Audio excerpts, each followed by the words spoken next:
The Quarantine Sessions podcast with J. Cole.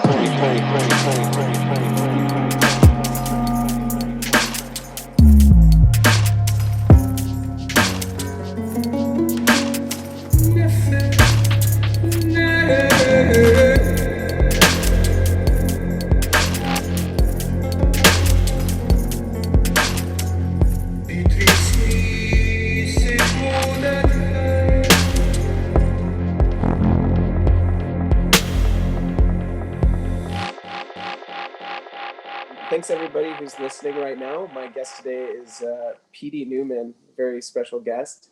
PD Newman is a Scottish Rite Freemason and a Masonic Rosicrucian. The focus of his research is on the presence of entheogenic symbolism within Masonic ritual. He's had papers published by a variety of Masonic periodicals and popular websites. His book, Alchemically Stoned, The Sprig of Acacia and the Psychedelic Secret of Freemasonry, explores the ceremonial use of the powerful entheogen dimethyltryptamine, DMT, within Masonic ritual. The sprig of acacia is an important symbol within Freemasonry, but unbeknownst even to the fraternity's own initiates, the acacia is rich in more than just symbolism. Newman details the actual use of acacia-produced DMT by alchemically inclined Freemasons as early as 1762.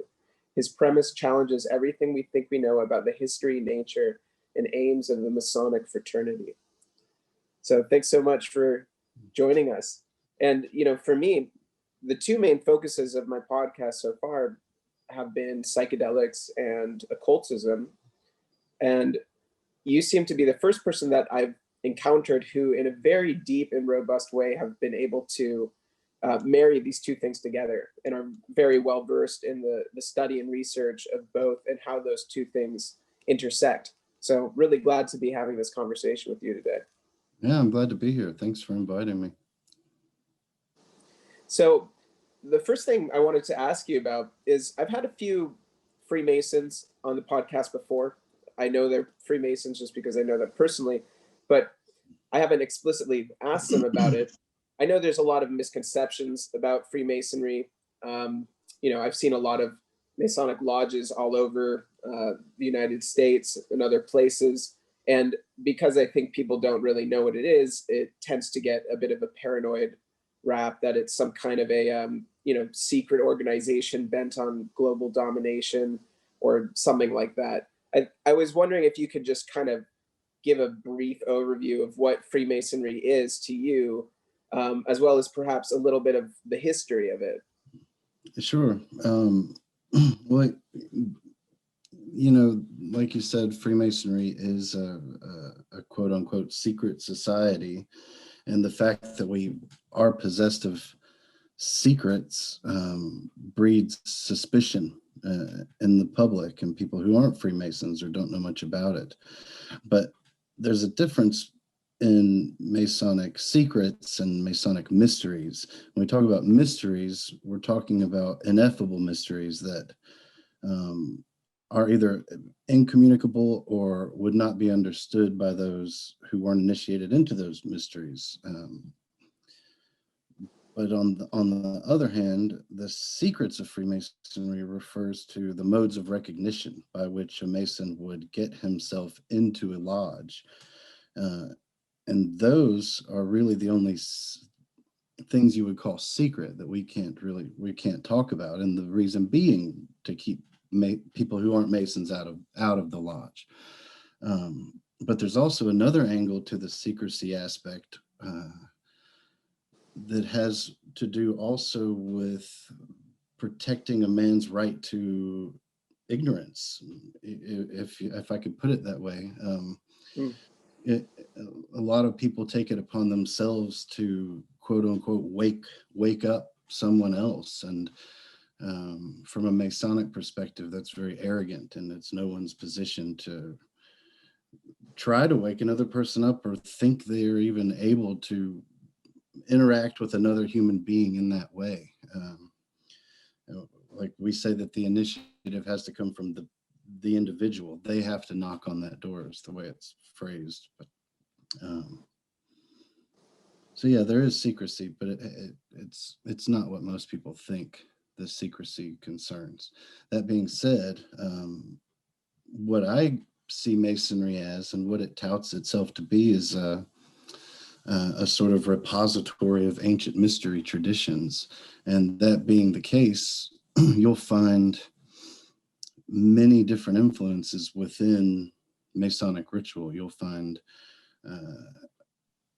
evidence of things that you would recognize from the Eleusinian mysteries and from the Mithraic mysteries, and things that you immediately recognize from Kabbalah. And, you know, those aren't mistakes. All of those things were sort of injected into Masonry at different times in her history by different individuals.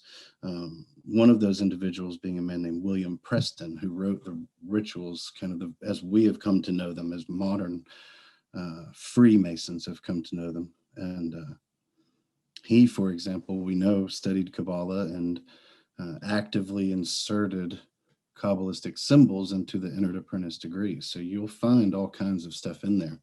And it's also, in a way, a continuation of the Platonic Academy. You'll find a lot of quotes and references in the degrees that come from Platonic figures like Proclus and who wrote a commentary to Euclid, and you'll find quotes from Euclid also in there that Proclus used to elaborate on on cosmogenesis, on how all of this formed, how we got from one to many.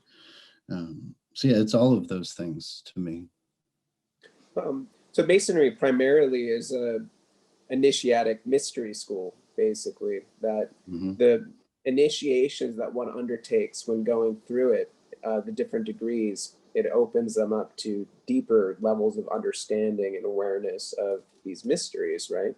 That's right. It was Damascus, one of the successors of Iamblichus and Proclus in the Platonic tradition, Neoplatonic tradition. Yeah, he said in his commentary on, I believe it was on the Phaedrus or the Phaedo, I get those confused. But he says that in the rites of initiation, there are 3 degrees, and that's because there are 3 degrees in philosophy. And I think he's mainly getting that from what's called the hypostases, the three aspects of the cosmos, which was sort of translated into the Holy Trinity of Christianity. But instead of Father, Son, and Holy Ghost, you have Father or monad, demiurge or logos, and then you have the world soul, which is often represented by the goddess Hecate. So she would be the moon to the noetic realm's sun, solar essence, I guess you could call it, if that makes sense. Yeah, well, you have a very esoteric bent on Masonry, and I think that part of that is due to your own esoteric nature and understanding and the experiences that you've had with psychedelics, for example, as well as with other things. Do you think that across the board Masonry is seen in such a way, or do you think that this is just through your own experience and understanding of the rituals and initiations that you've undertaken? Do you think that the initiations kind of all produce similar levels of awareness in each person that goes through them? No, I don't think that's the case. And one reason being, it's only the initiation. It isn't accompanied by a rigorous program of paideia, or education, a system of education. You're invited to a system of education when you're presented with, for example, the 7 liberal arts and sciences. It's recommended that you go home and study those after you take the 2nd degree. I don't think most Masons go home and study those, but it's important to, because when they talk about things like the quadrivium, when we talk about arithmetic, geometry, astronomy, and music, the reason they're successive in that way, and you're invited to go home and study those in that order, is because it shows you the science of arithmetic, the science of number, and then it shows you the science of number in space, geometry, and it shows you the science of number in time, which is music, and then it shows you the science of number in space and time, which is astronomy. So it builds upon one another, and geometry itself is wrapped up with Masonry. We talk about deity being the grand geometrician, and Masonry itself being based on geometry, the measurements of the earth on which you're going to build your structure. So geometry itself is inherent in the teachings. And of course, you bring up psychedelics. Anyone who's taken a serotonergic psychedelic is familiar with the geometry that becomes overlaid upon the visual field. And when Plato talked about the perception of the forms being like the divine attributes that inform our experience here, he referred to them as in two different ways. At one point, he refers to them as in terms of epopteia, which is what the mystics who were initiated at Eleusis, in the greater mysteries at Eleusis, were called epopt. It means seer. So whatever they saw in the greater mysteries, Plato says that's like the perception of the forms. And I'm sure you're aware of the book, The Road to Eleusis, which postulates that ergot was being used. And of course, ergot being a precursor to LSD does induce those kind of intense, though I don't know personally from ergot, but I have taken LSA in the form of Hawaiian baby wood rose seeds and morning glory seeds, and both of them induced a form of geometry, not as tight as LSD, but definitely geometric patterns, more akin to what you see in Shipibo patterns is how it looked to me. But there's definitely a constancy to like tryptamine psychedelics that have all a similar sort of flavor of visual patterning and things like that. That's something that I in general find fascinating about psychedelics and the psychedelic experience, and as a visionary artist as well, is being able to see the similarities in people's experience through the art that people produce, and that there seems to be something that's sort of tangible and objective about the realms that people can go to, and you can look at a piece of art that one has produced that's inspired by a psychedelic experience, for example, and say like, oh, that feels like DMT, or that feels like ayahuasca, and there's something that is consistent to people's experiences, the types of visions that they have, perhaps different entities that they might encounter within that particular space, which is, I think, where the idea arises that there's actually an indwelling spirit with each of those individual substances, and that you're actually contacting that particular spirit when you ingest that substance. Mm-hmm. Well, it is curious that plants that don't have central nervous systems would be possessed of neurotransmitters. It is almost like you're communing with some kind of a mind. Granted, once you enter that space, that mind just as well might be self as other, the way Jung talked about you would experience the soul as other. But those geometric forms that you see on psychedelics, I don't know if you're familiar with a German-American psychiatrist named Heinrich Kluver, he was shooting himself up with mescaline in the 20s. He and his research assistant, and they were documenting the visual phenomenology of mescaline. And what he documented was 4 basic structures that he called form constants, that they're the spiral, the tunnel or funnel, lattices, which can be honeycomb, triangle, or checkerboard. And the last one is, well, it's cobwebs is the last design. But those designs he saw over and over on mescaline, and they're designs that I recognize from mushrooms, mescaline, and LSD. Very familiar patterns. But what's interesting about this is that several decades later, a South African archaeologist named James David Lewis Williams was studying the Bushmen and noticed in their petroglyphs and rock art the appearance of those same form constants that Kluver was noting. So after studying their trance techniques and practices, he found that these form constants, they constitute stage one of a three-stage trance model that he kind of developed.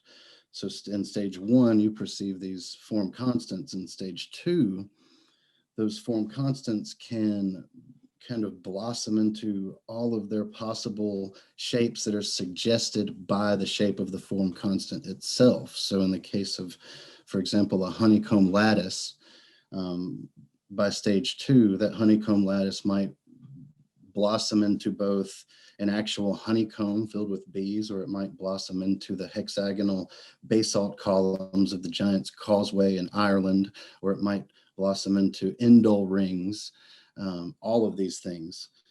And then by the time you get to stage three, which by this point, the individual is in a deep state of trance, both visual and somatic. By this point, all of those possible correspondences from stage two collapse into one actual experience with a narrative. Usually by this point, you've forgotten you're on a drug or that you're in a trance. And one way to look at it is you've kind of, the invisible fourth wall has disappeared and you have entered the theater of your own projections as a participant by this point. So, but those, point being, those form constants, those geometric shapes, they show up repeatedly in trance states, epileptic states, and they're also in petroglyphs all over the world, some going back 9,000 years. It's remarkable. And arguably, it's concurrent with trends in art and in architecture all throughout history. I think you see these patterns in sacred art all over the world, whether they're in mosques or churches or that's right, whatever. Masonic lodges for sure. I mean, any sacred tradition. And I think that it gives validation to the idea that trance states are integral to these different wisdom traditions, and because these geometric experiences come through in trance states, whether they're induced by psychedelics or not. And yeah, and I think that that's something that is somewhat lost within the modern religions of our time. I think that also something that you're hinting at is that you've had very powerful experiences through initiatory rites like in Masonry, and you've also had very powerful experiences through psychedelics. But in the rites of Eleusis, for example, those two things were married together. So for a week, people would undergo this intense initiatory rite, and then it would culminate with the crescendo. On the last day, they would ingest the psychedelic, that after having undergone all of these experiences prior, their minds and their psyches and their souls were primed to have this breakthrough experience. And this is something that I think is also missing in the modern use of psychedelics, because after the genie was let out in the bottle in the 1960s with the LSD explosion, people now take psychedelics very casually. And that's okay sometimes, as long as it's done safely and can be really fun. But I think that if you really want to have a life-changing experience, it should be undertaken as a form of initiation, which is why cultures all throughout the world that use psychedelics, whether it's the Shipibo or the Bwiti people, or you name it, they all have certain rites of passage and certain rituals that go along with the use of psychedelics.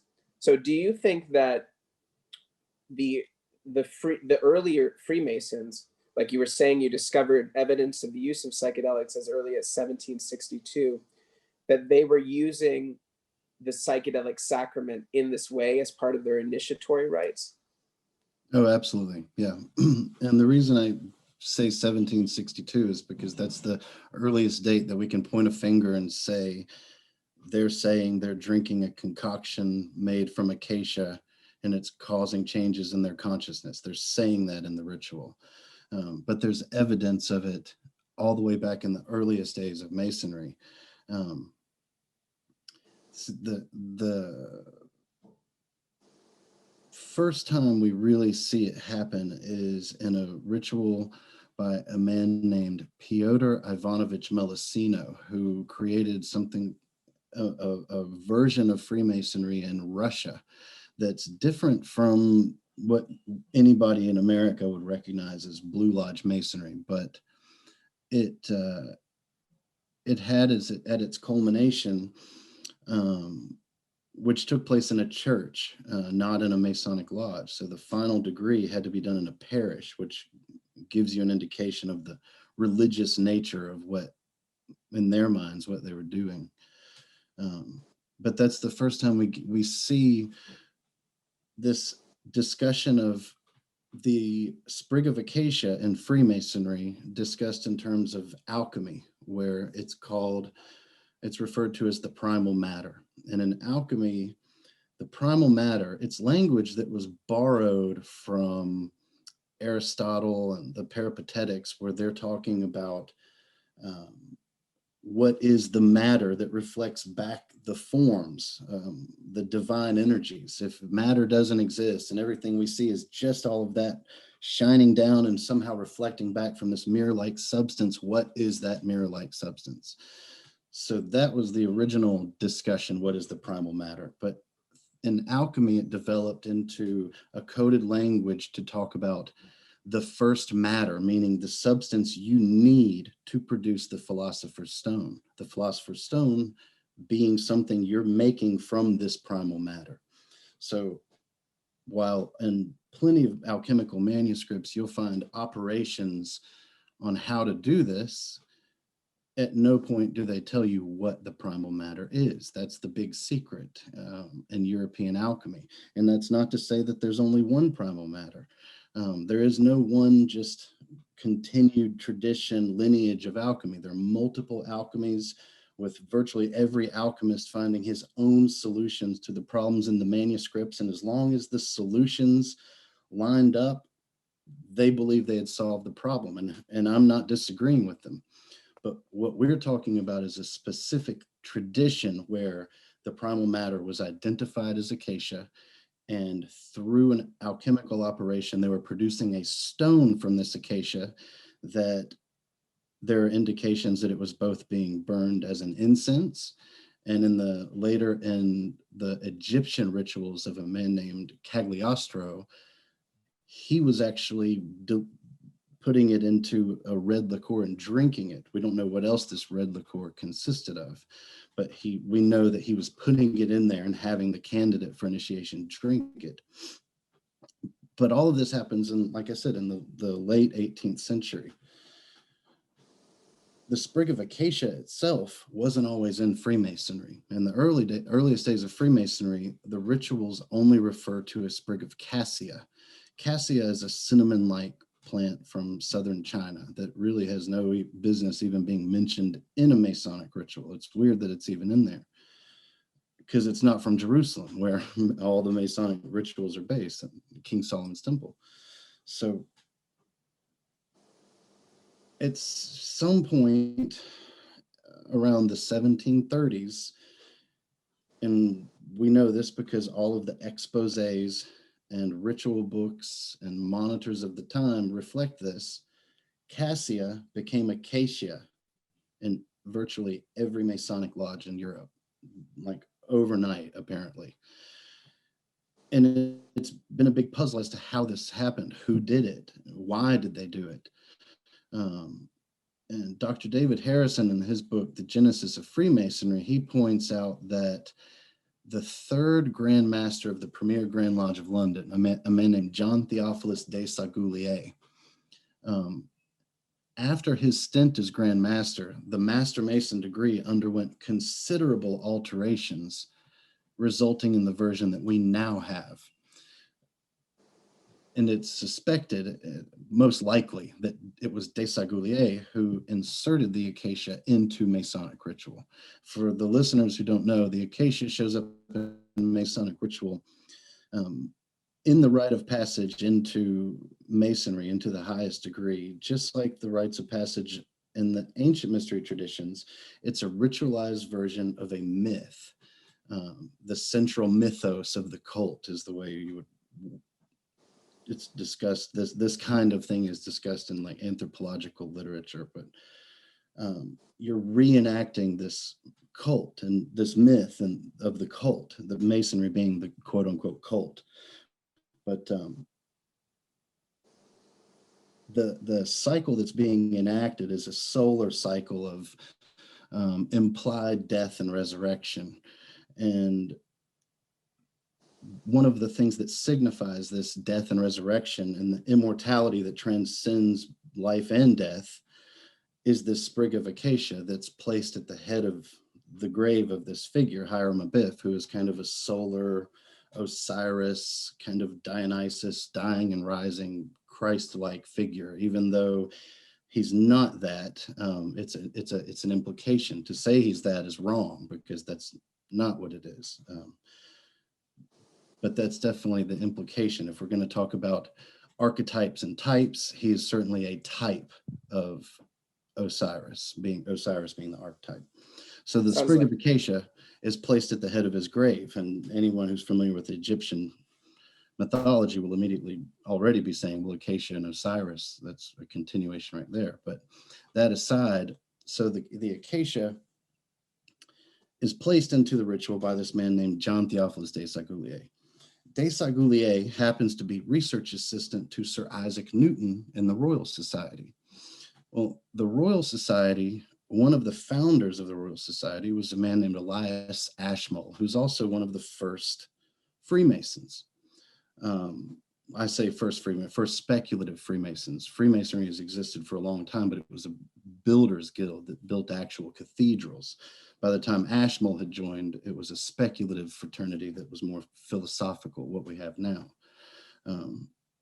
So Ashmole, one of the founders of the Royal Society, he is the biographer of the Elizabethan magus, Dr. John Dee. Dr. John Dee is famous for having created, along with a man named Edward Kelly, the system of Enochian magic. And Dee would use Kelly as his scryer to see and talk to these angels whom Dee was unable to see. But that relationship gives the impression that Dee had hired him, sought him out for his talents. That's not the case. Kelly had sought Dee out because Kelly was in possession of this red powder that he didn't know how to make or really what it was. And he had a manuscript that he thought told how to make more of it. And he thought that this was the Philosopher's Stone. And so he goes to Dee, hoping he can get Dee to tell him how to make more of this stuff. And so whether or not this powder was responsible for Kelly's ability to see and talk to angels, Ashmole thought it was. He believed that this powder was what gave Kelly his ability to talk to angels. So he immediately starts trying to work with Dee's system, but he doesn't have this powder. He brings it to the attention of Robert Boyle, one of the first, probably the first chemist, who was an elected president of the Royal Society, even though he turned it down. But he goes to Boyle and he says, look, there's this powder that you can use to talk to angels, and I'm trying to find it. Well, Boyle says, well, that's what a coincidence. I too am looking for this powder. He had been studying this alchemist named Wenzel Saylor, who was in possession of a powder red powder that he claimed was also the Philosopher's Stone. He's trying to track it down. And in this letter, he writes, how Boyle is saying, how is it that a corporeal substance that's just physical matter can elicit conversation with incorporeal beings? Moreover, why are angels even hovering about this stuff? What is it? So they both kind of come to the conclusion that it must be a drug. And that sounds like well, how do you know that? Well, it sounds far-fetched, I know. But in 2010, the Royal Society put on display a list of items called Boyle's wish list, which was stuff Boyle wanted to acquire for the society to study after this little red powder episode. It's full of stuff about drugs. He wants to find a fungus mentioned by a French author. He wants to find the Egyptian electuaries, a reference to hashish electuaries.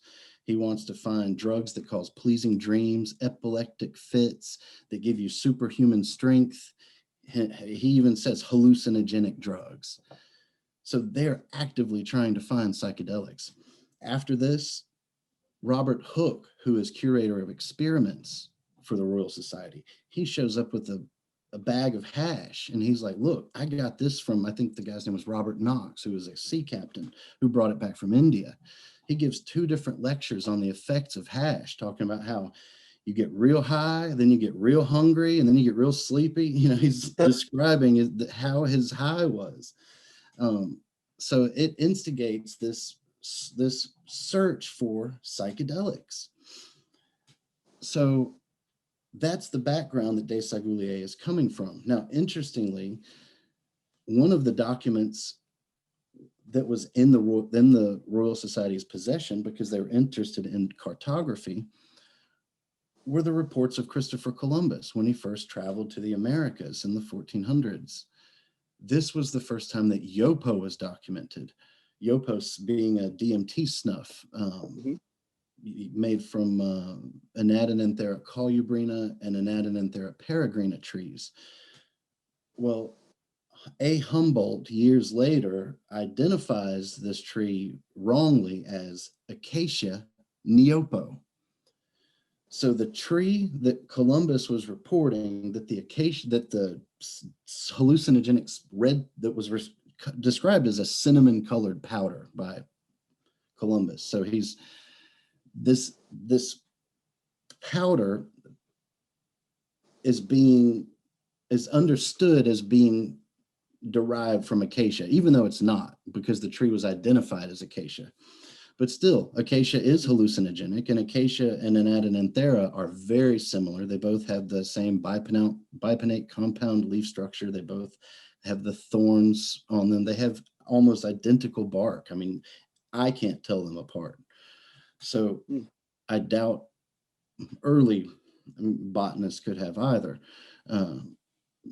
One point being, for example, when the Greek physician and botanist Dioscorides named the acacia, he did so after its most defining characteristic, which was achis, which means thorns. So just the fact that it was possessed of thorns would have led them to identify it as an acacia. But so yeah, that's the background that Desaguliers was coming from when he was elected as Grand Master in Freemasonry and injected this sprig of acacia into the rituals, which would be benign if we didn't have the actual reports a few decades later of people like Melissino and Cagliostro actually using it in an entheogenic context. Wow. And so do you think that how do you think they were ingesting it? Was it some kind of an ayahuasca kind of concoction? Were they drinking it? Or do you think that they actually smoked it? Well, in the Melissino ritual, he specifically identifies it as the burning coal that was placed to the lips of Isaiah. So when you're placing a coal to your lips, the implication is that you would be smoking it. I don't know that they were actually smoking it, but that seems to be the implication. We do know they're extracting something, and then his description of its effects are entheogenic, especially Cagliostro's. Now, the interesting thing about Cagliostro's use, so he says, he tells the candidate, I want you to take the red liqueur that's on the altar and I want you to drink it so that it will raise your spirits in order to understand the following lecture. Now, they wouldn't say things like expand your consciousness. We're in the 18th century. Raise your spirits in order to understand the following lecture. So something about your consciousness is changing in order to make your understanding change. So the portions of the ritual that follow reinforce this interpretation that it's something that's causing a psychological change in the candidate. Now, when Cagliostro was arrested by the Inquisition, he had in his possession this book called Lettres Saint Trino Sofia, or the Holy Trino Sofia.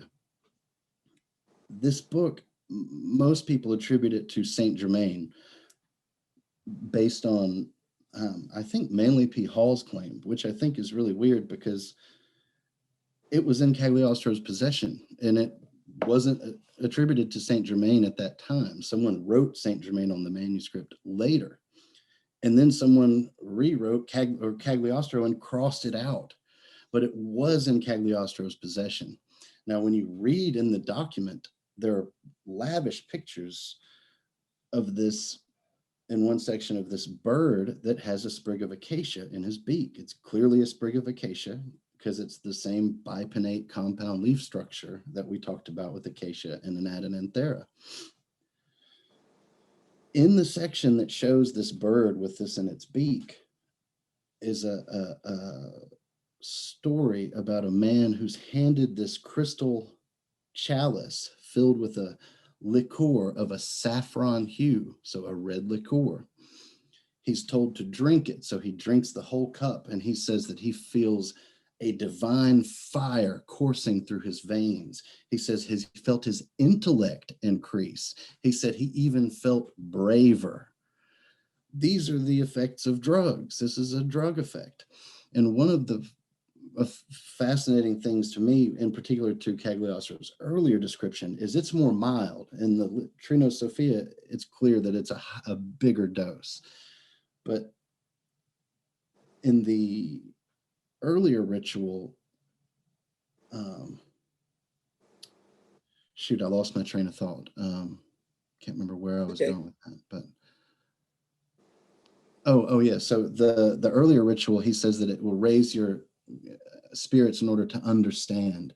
Well, that language is consistent with, and the later language with James Fadiman's what's called the Psychedelics and Problem Solving Experiment from 1966, where they gave different professional individuals microdoses.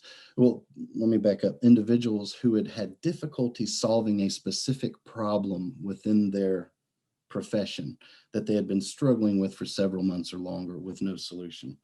He took these people, gave each of them microdoses of mescaline over time, and they worked with the problems on the drug. And in each case, they reported not only finding novel solutions to the problem, but solutions that were accepted by their colleagues in their sector. So it did provide actual novel solutions. That's consistent with the low dose language that you see in the first ritual. In the book, the language is clear, the dose is clearly higher. He's talking about, the intellect increase, the bravery. He's talking about divine fire coursing through his veins. Now, Cagliostro had another ritual he would do for more advanced adepti, where he would take them out into a hut in seclusion and do this retreat where he would give them increasing amounts of DMT, of the extract of acacia, until he says on the third day they start evacuating their bowels, and he has to change the bed linens. One of the names of ayahuasca is La Purga, the purge. It causes this kind of evacuation. After he increases the dose from this point, the person starts experiencing their nails, their hair, their skin falling off, their body is coming apart and then growing back, renewed, better, as like a rebirth. Well, one of the most common experiences with psychedelics, with ayahuasca, with shamanic initiation is shamanic dismemberment, the experience of your body being taken apart and fixed or renewed and put back together, being reborn. This is all consistent with DMT experience. So so yeah, we absolutely have examples of it being used in an entheogenic context within Masonry. And what another thing that's interesting about that retreat, the document Cagliostro was using was written by Parakelsis, the famous Swiss alchemist and medical doctor. Parakelsis wrote about two different types of acacia. He said there was a white acacia and a black acacia. He says the white is useless, but the black acacia is the one that we use. So it makes you wonder, is he distinguishing between inert and psychoactive varieties of acacia? I mean, I think it makes perfect sense. And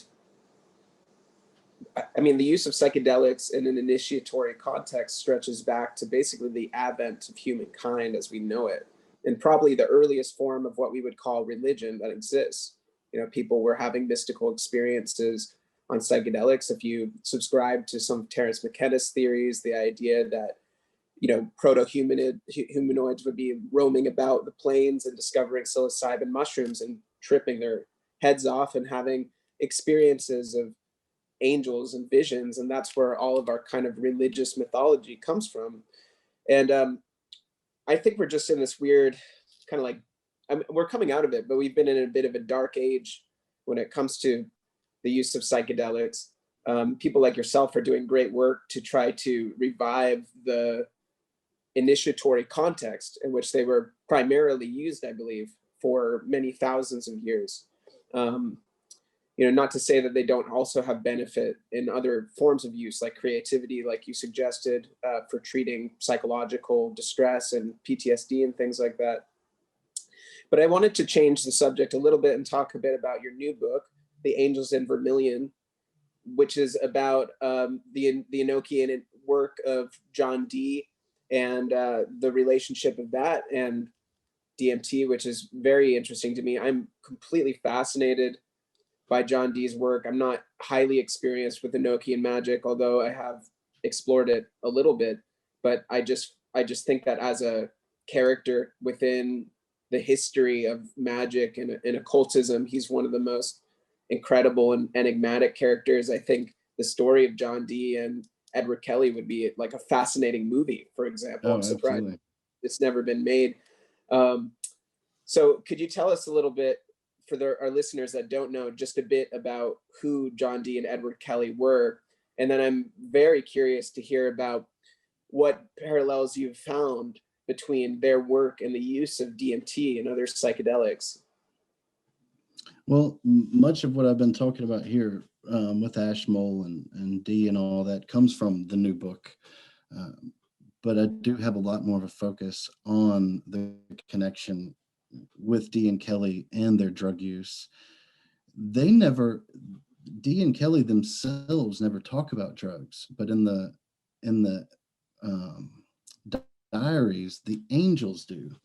The angels fuss at them at one point and say, you haven't brought enough drugs to do this. How are we going to continue this operation? And Kelly says, well, I ran out of drugs, but I have this ointment. We can use the ointment, you know. And that's a clear reference to what are called flying ointments, witches' ointments, the common additives of which are mandrake, henbane, datura, what you call witches' hallucinogens. The go-to guy on that is a man named Tom Hatsis, who wrote a book called The Witch's Ointment that's absolutely incredible. I highly recommend. He really covers all of his bases. And Harold Roth is another one that's got some good literature on witching herbs. But yeah, so when Kelly says, I'm out of drugs, but I brought this ointment, this will do. It's another clear indication that it's this early entheogenic concoction that's being used. Do you think that it was just Edward Kelly that was using, or because he was the visionary in the experiments, he was the scryer, whereas John Dee's role was more, the invocation of the angels and such, the technique to call them in.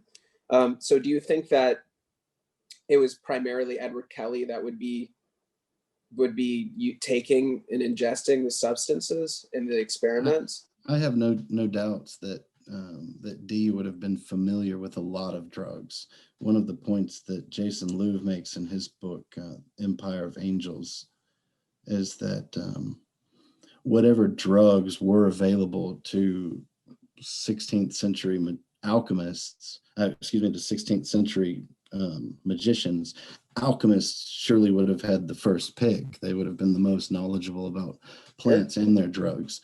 They And were that's also why the pharmacologists that existed at the time. they were wrapped up with the apothecaries, and the apothecaries also had wide knowledge of plants. But like I said, when Kelly sought Dee out, he sought him out because he already had this reputation as being a master alchemist. So I have no doubts that Dee would have been familiar with some drugs. Now, the red powder is another story. Whatever this red powder was, it's immaterial whether or not it was DMT, because the important thing is that Ashmole thought it was DMT, and that belief is what got the Acacia into Freemasonry. But as to what the substance actually was, we really have no way of knowing. But the way it was acquired, Kelly gave different stories. You know, he gave one account of he and another magician were doing necromancy or something, and had contacted the spirit that led them to a grave in Glastonbury, which they uncovered and found these two ivory spheres, a red one and a white one. In this version of the story, I'm not sure what comes of the white one, but the red one is all that's left. And the other version of the story, which is the version that Ashmole himself recounts, and it is probably closer to the truth, is that Kelly was staying in an inn in Glastonbury, and the innkeeper had in his possession this red ivory ball and a manuscript he couldn't read. And he had been flashing this manuscript to every educated person that had come to stay in his inn, trying to sell it. And when he showed it to Kelly immediately, you know, the way Ashmole put it, was aware of the value to be obtained from certain older manuscripts, bought it.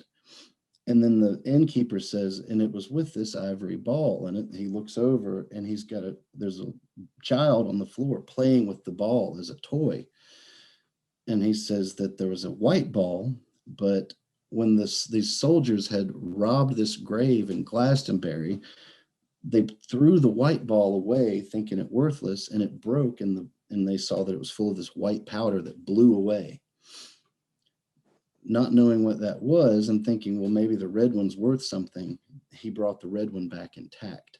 So the implication is that the white one was filled with this unknown white powder, and the red one filled with this red powder. Now, when Carl Jung is discussing this, you know, he's talking about the red and white powders in alchemy, and says that, and he doesn't cite his source on this, which is incredibly frustrating, but he says that the white substance is, of course, gum arabic. Gum arabic comes from Acacia, same place DMT comes from. Well, gum arabic is white, and DMT, when taken in its pure form, comes from the root bark itself, which is this crimson vermilion tone. So you have a white powder and a red powder that both come from the same substance. And in the alchemical literature, the red and the white are both seen as different two stages in the production, or parts of this primal matter. So there's already kind of inherent that this one thing manifests as two. And there's similar language we see in the Garden of Eden, for example, well, the word that's used isn't tree of knowledge and tree of life. It's timber of knowledge and timber of life. By that language, the two timbers could come from one and the same source. Similarly, the word for fruit, peri, could also be a product, something you've produced from timber. So there's already an ambiguity of language inherent in the whole symbolic unit, if that makes sense. Mm-hmm. Well, I mean, it makes a lot of sense to me. I think that if you look at, for example, Rick Strassman's work, and I had Rick Strassman on my podcast earlier, who did the primary research of DMT, administered it to hundreds of people and recorded their experiences. The contact of what you might call angels, what some people now generally call aliens, but I don't really think there's much of a difference. It's one of the most common experiences that people have on DMT. And it seems that these entities that people have experiences of, and I've had experiences of this myself in my own experiments, have autonomy, and that they seem to possess their own sense of awareness and intelligence as a separate entity, much like the entities that John Dee and Edward Kelly were contacting. So I think it's possible, it's certainly possible, that they were using DMT or some other substance to get into the trance states in order to have the experiences of the angels that they were experiencing. As well as, if you look at the vocabulary of the time, nowadays, just because of science fiction and the way things have gone, generally people talk about these things like they're aliens, and that's why there's such a prevalence of like UFO encounters and things like that. Whereas back then there was so much of an emphasis on the church, and it was generally religious culture steeped in Christianity and the mythos of Christianity. So they would have seen things as angels, but whether you call them angels or whether you call them aliens or DMT elves or whatever it is, you're talking about non-corporeal higher intelligences that people have had communication with for pretty much all of human history in different ways. Mm-hmm. Yeah, absolutely. And you say Strassman, we actually funded his research, the Freemasons. I say we, but right. His research was funded by the Northern Masonic jurisdiction, which they have a subsidiary called the Scottish Rite Schizophrenia Foundation. But that's actually who funded his work. But that being said, yeah, anybody from the 18th century would not have interpreted their experience in terms of aliens. It would have been interpreted in terms of John of Patmos, of Ezekiel. It would have been interpreted in terms of divine visions. And again, we see an indication of that in the way that Melusino used it, because he insisted that it be done in a church. For him, this was a holy sacramental act. And you can see in his ritual that he is aware of, earlier we talked about Hiram Abiff being a type of the archetype of Osiris.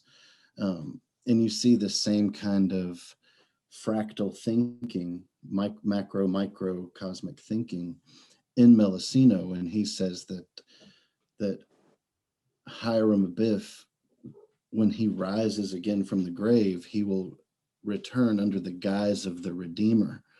So there's this implication that when he resurrects, it's to a higher self, to the higher manifestation of that octave, if you will.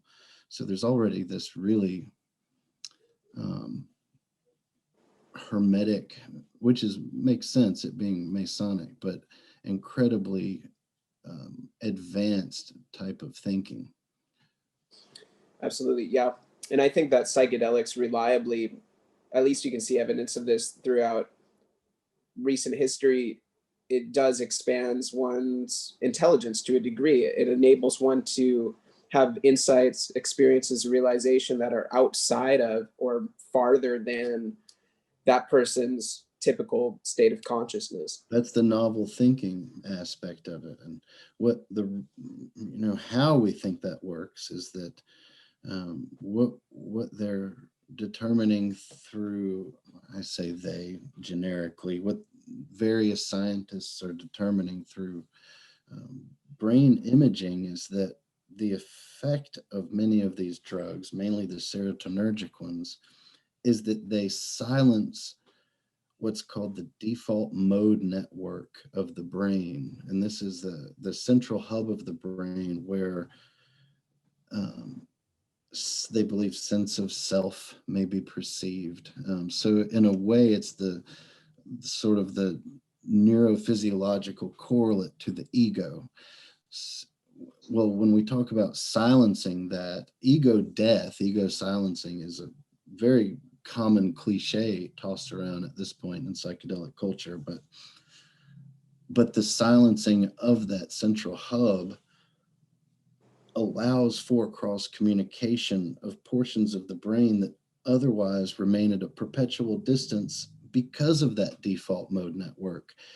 It presents itself as a sort of static, and that static is almost like I amness. But once that static goes away and is interrupted, like I said, literally connections are being made and can cross communicate to other portions of the brain. And this sounds kind of abstract when you talk about it this way, but one example is the artistic innovations that take place. One simple artistic innovation I can express from my own experience was on an acid trip. I was looking at a banana, a single banana sitting on my counter. My brain was telling me it was a duck. It was insisting it was a duck, and I would try and say banana, and it would not stick. It would be like, yeah, banana works too, but this is a duck. But what it was the overall shape of the stem of the banana gave the impression of a beak. The curve of the banana gave the breast impression and the duck impression. It's not a duck, but it's almost like saying sounds like a duck. But there's Right. those small artistic perception. Right? That's a good way to put it too. Pattern recognition. And that's the pareidolia aspect of the mind, to be able to see shapes and recognize patterns within abstraction, which is one of the fundamental ways in which creativity functions. And I think that's really how art functions itself, is the artist is giving you his picture of his pattern that you're not getting. That's why it's art. It's his pattern. But for me, that cross connection said, my brain was telling you, you've never thought about this, but that is a duck. That they're, to use Platonic language, they're almost informed by the same thing in a way, in their structure. But that's that kind of fluid thinking that is part of not only psychedelics and psychology, but ancient magical traditions. When you start studying, the Egyptians are a great example. When you read, Jeremy Nadler has this book that I absolutely recommend called Temple of the Cosmos, the Ancient Egyptian Experience of the Sacred. But he really does a great job of providing you with the impression that this fixed mode of thinking that we have acquired over time does us an incredible disservice when trying to deal with noetic transcendental things. It's in this territory where you see the real value of what's called twilight language. In alchemy, they call it the green tongue, or the language of the birds, this kind of fluid thinking, fluid speaking. And I think that psychedelics encourage that in a way, and that is kind of the novelty of it. Right. I think that psychedelics are probably the most reliable way to induce gnosis, and I want to be sensitive to both of our times. This is a fascinating conversation. We could talk for hours about this stuff. I just wanted to ask you, so having said that psychedelics are the most reliable way to achieve gnosis, do you think it's still possible to have these transcendental realizations and experiences endogenously? Like when I hear about your suggestion that Dee and Kelly were using DMT to have the experiences that they had, I think that you're probably right, but at the same time, it's almost, I wouldn't say it's disappointing, but there's a part of me that really wants to believe that you can still have the experience of transcendence and have visionary experiences through the use of, for example, magic ritual, or just through endogenous means without necessarily You absolutely can. Yeah. experience. Like you said, this is probably the most reliable means, and that's why it was used so consistently in initiation rituals and rites of passage. It's because it's in my first book, I make a point that, you know, there are two types of initiation. You have formal initiation and you have actual initiation. Initiation rituals are formal initiations. They plant seeds that through the inculcation of those virtues, at some point it might develop or blossom into illumination or transcendence, but it's over time. The great friend of the alchemist, time is how they say it. But actual initiation is different, and it has to do with actual revelations in consciousness, changes in levels of awareness, just like we talked about Damascus with the 3 degrees of philosophy. Like you said, there are levels to understanding. You don't just jump in. So when we talk about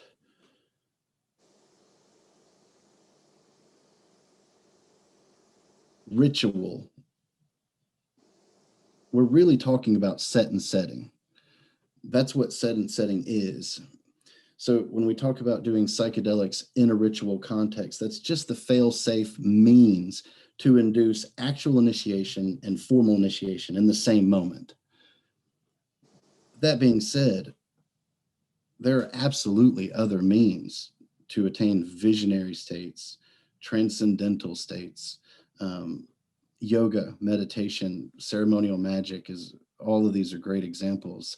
I don't know if you've studied much into the Neoplatonists, but I've been absolutely just enraptured with Iamblichus's theurgy, his methods of theurgy of late, which it could be used with or without drugs, but the method itself, just in the cursory experiments, are very promising. And I you know, yoga, again, it's a cliche too at this point, but yoga is filled with techniques that induce altered states of consciousness. Pranayama is a perfect example. There's been a lot of speculation about where does endogenous DMT originate in the body, and it's been found in the lungs. And this is interesting in the context of pranayama. I can say from personal experience that pranayama, prolonged breathing exercises, certain ones will absolutely throw you out of your body. And for me, it was terrifyingly intense, the experiences I was having with pranayama. With psychedelics, you almost have the benefit of being able to say, well, I know I'm on a drug and this will go away after X amount of hours.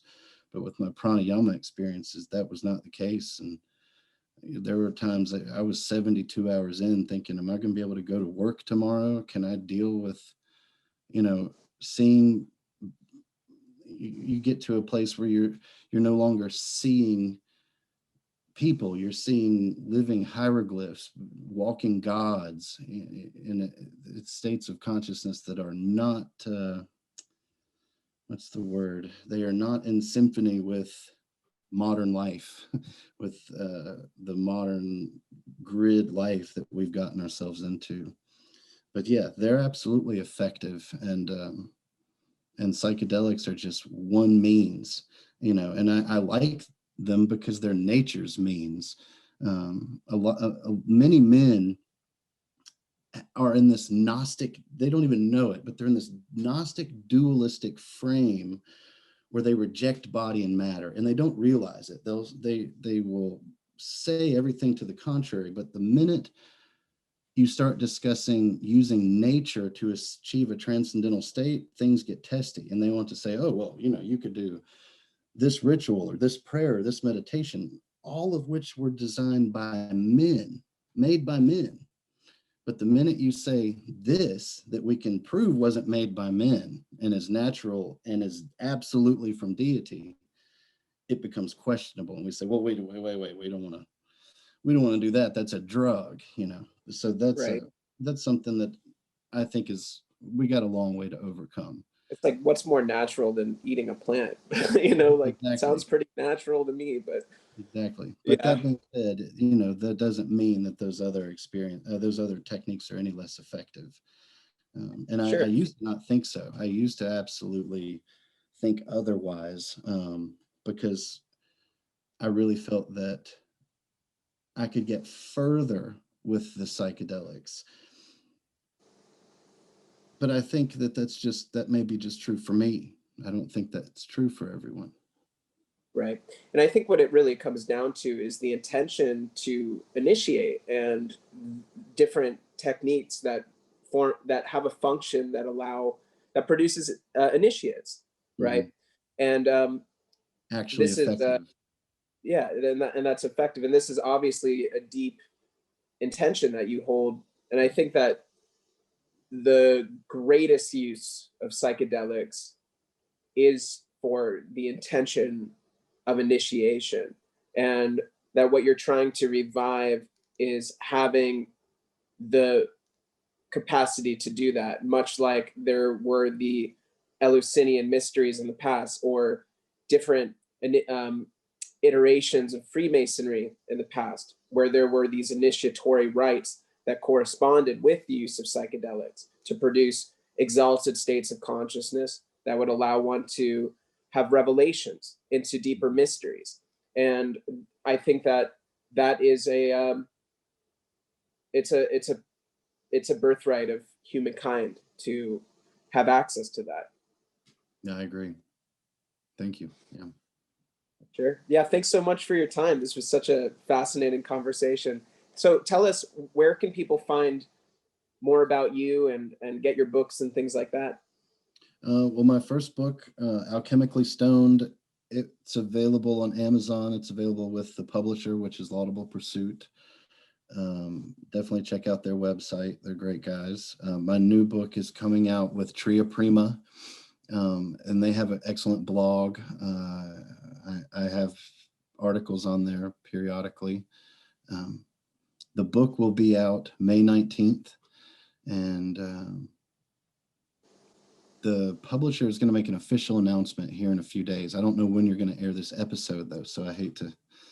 It'll be out before it's released for sure. Okay, fantastic. Well, they'll make an announcement, and there will be pre-sale option on the official announcement. Great. Yeah, I can't wait to read it. I hope that I'll obtain a copy of it somehow. I'll either order it and have it shipped overseas, or hopefully there'll be perhaps an ebook edition released at some point. I'll get you one for sure. Cool. Thanks, man. Yeah, excited to read it. All right. Well, thanks everybody for listening. Thanks again, PD Newman, for your time, and I hope you all enjoy. My pleasure.